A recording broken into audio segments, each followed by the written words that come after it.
एक दिन बादशाह कमरे में दाखिल हुआ। सब लोग खामोश हो गए। बादशाह गुस्से से बोला, ये क्या तमाशा है मेरी सल्तनत में? किसी की हिम्मत न हुई जवाब देने की। उसने कहा, उस लड़की को लाओ। अगली सुबह वो लड़की कांपती हुई दरबार पहुंची। आंखों में आंसू थे।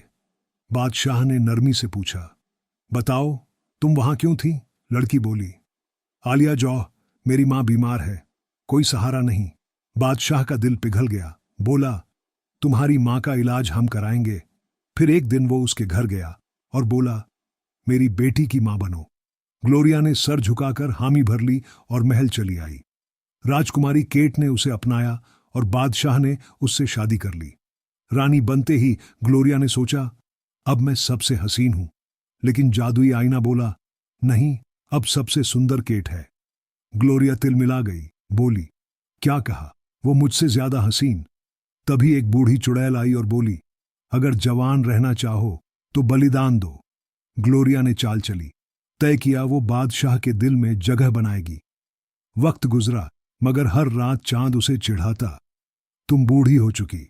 गुस्से में वो आईने तोड़ती और चिल्लाती, वो मुझसे सुंदर कैसे?